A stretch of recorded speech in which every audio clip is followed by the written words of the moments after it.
Bonsoir à tous, c'est Calypso. Donc je viens pour vous présenter ma baguette magique qui est enfin terminée. Je n'ai pas mis trop de temps. Alors je ne l'ai pas faite toute seule parce que comme je vous ai dit dans la dernière vidéo, je ne suis pas du tout manuelle.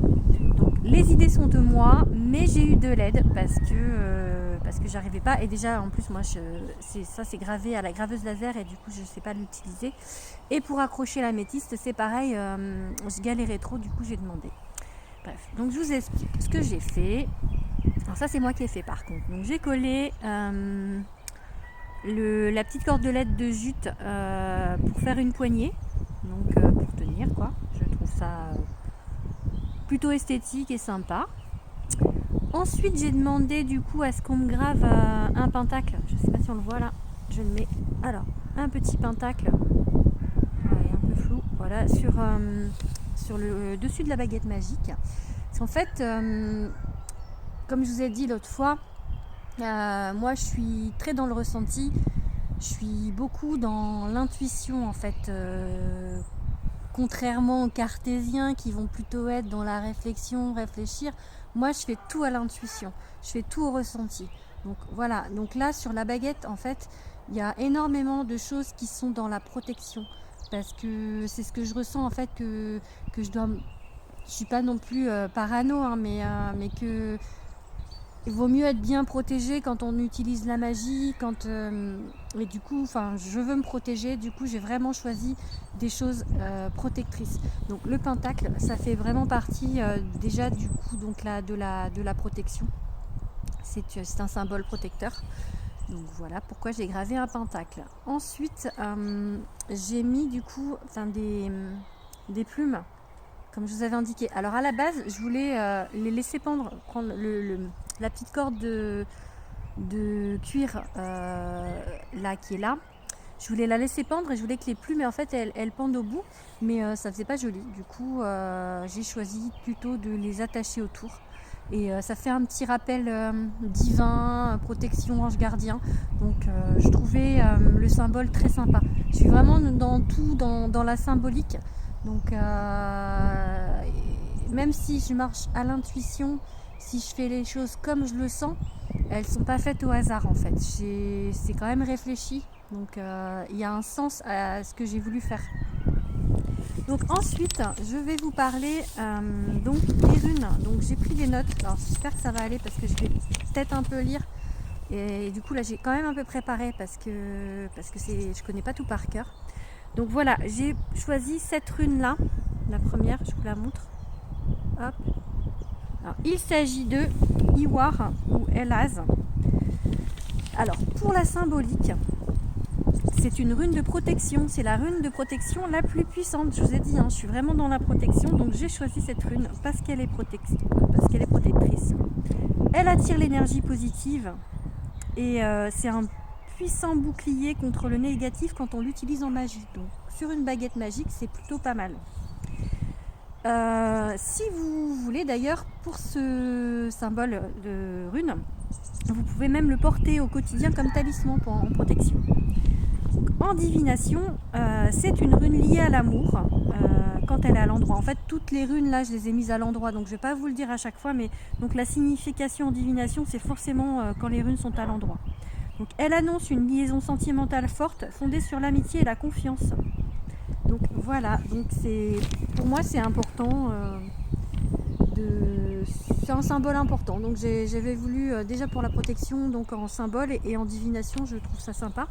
Et du coup, les runes sont associées à des pierres, il faut savoir. Et celle-ci, elle est associée à la labradorite. Donc je vous montre une labradorite. Ouais, c'est super beau. Enfin, moi, j'adore. Et d'ailleurs, c'est une pierre de protection. Dans toute ma vie, j'essaye de me protéger en fait. C'est ce que je ressens, que j'ai besoin de ça. Donc voilà, je vous montre ma labradorite. Et c'est une de mes pierres préférées. Donc parce qu'elle est bleue et que j'aime beaucoup le bleu. Et elle est magnifique. Je vous montre une autre pierre que j'aime aussi, qui pareil, qui est protectrice en fait, alors je vais l'enlever parce que sinon je vais être obligée de me pencher trop. Attends, qui est, je vous montre, elle est autour de mon cou. Alors c'est un œil de tigre, c'est pareil, c'est une pierre qui protège des mauvaises ondes, qui renvoie les ondes négatives à ceux qui nous les envoient. Donc voilà, j'ai cet œil de tigre en plus autour du cou. C'est pareil, c'est une pierre que je trouve magnifique avec des beaux reflets. Et voilà, c'est mes deux pierres préférées sont donc l'œil de tigre et la labradorite. Voilà. C'était une petite parenthèse. Donc pour la deuxième rune que j'ai gravée, enfin que j'ai fait graver, voilà, vous voyez, c'est Gepa. Je fais tomber mon papier. Pardon, oula. Je sais pas ce que ça va donner en vidéo. Gepa ou Gère. Donc la symbolique, c'est une rune de cycle. Elle signifie que la nature est en perpétuel recommencement. Ça représente la renaissance et la régénération. Et en divination, c'est une... Ah, et c'est là, ouais. J'arrive pas à me relire. En fait, c'est une rune que je chante très souvent. Ça veut dire que... Voilà, c'est la rune que je sors la plupart du temps. Ça veut dire que le consultant est sous protection divine et qu'il ne peut rien lui arriver de grave. Donc voilà, c'est une rune qui est importante pour moi parce que à chaque tirage que je fais, quand il s'agit de moi, quand c'est une question pour moi, pas à chaque, hein, mais assez souvent en fait, je sors cette rune. Donc, je vais la mettre. Ensuite, vous avez ici, c'est une toise ligne. C'est pareil, je la sors très très souvent celle-là, c'est pour ça que je vais la mettre. Symbolique, c'est également une rune de protection. Changer. Sur le plan magique, elle peut être utilisée pour stocker l'énergie, pour qu'elle grandisse et devienne plus forte. Donc en fait, quand on libère l'énergie, une fois qu'elle est stockée, ça peut être brutal. Donc il est bien d'associer cette rune gravée avec la rune 12 ou la rune 18. Et ça tombe bien parce que la rune 12, c'est celle d'avant, c'est Gère. Donc voilà, donc c'est pour ça que j'ai associé les deux. Et en plus j'aime bien, ce qu'elle signifie, les symboles, autant en symbolique qu'en divination. La quatrième rune, là, c'est Sowilo, sol, comme vous voulez. Alors, en symbolique, c'est une rune, qui guide les praticiens débutants, ce que je suis, sur le chemin de l'apprentissage et de la réussite. Elle permet de réaliser des objectifs. Donc, je trouve que c'était également une rune importante. En divination, excusez-moi, j'ai la voix qui tremble parce que je me caille. Elle annonce un succès ou la réalisation d'un projet. Et donc voilà, moi j'ai des projets et donc, c'est une rune que je considère importante, que j'ai envie de mettre. Et c'est marqué aussi que le consultant vaincra tous les obstacles. Voilà, c'est une rune que j'avais envie d'utiliser. Et la dernière, donc là, hop, ici, c'est Kenaz. Donc la symbolique, c'est une rune qui canalise les énergies pour les diriger sur les cibles voulues. Donc pour une baguette, c'est plutôt pas mal de pouvoir diriger l'énergie sur la cible. Donc j'ai trouvé important de la mettre aussi. Elle représente également la connaissance. Elle apporte une aide dans la médiumnité, facilite la guérison des malades. Voilà, ça c'est la symbolique. Et en divination, elle concerne aussi la santé. C'est une rune qui aide au niveau de la santé à guérir. Et elle est d'une grande stabilité énergétique. Voilà. Et Ken peut aussi annoncer une rencontre amoureuse. Donc voilà, c'est des symboles que je trouve importants, mais que j'ai voulu mettre sur ma baguette magique. Donc vous pouvez constater quand même que ça parle beaucoup d'amour et que ça parle beaucoup de protection. Qu'est-ce que j'ai dit ?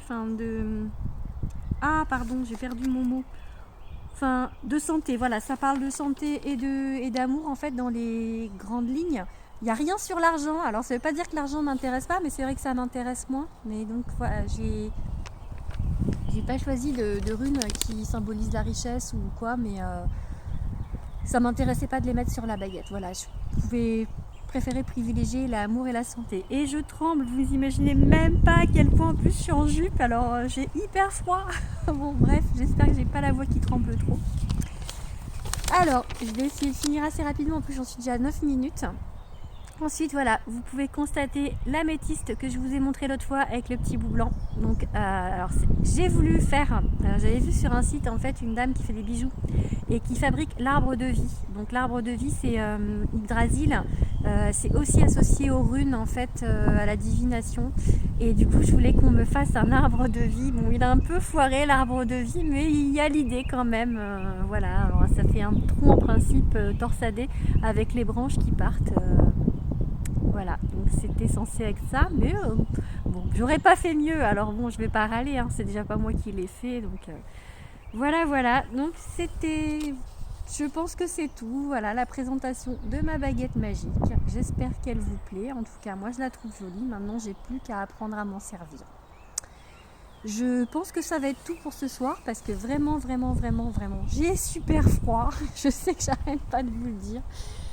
Vivement le printemps, hein, qu'il fasse un peu meilleur pour mes vidéos.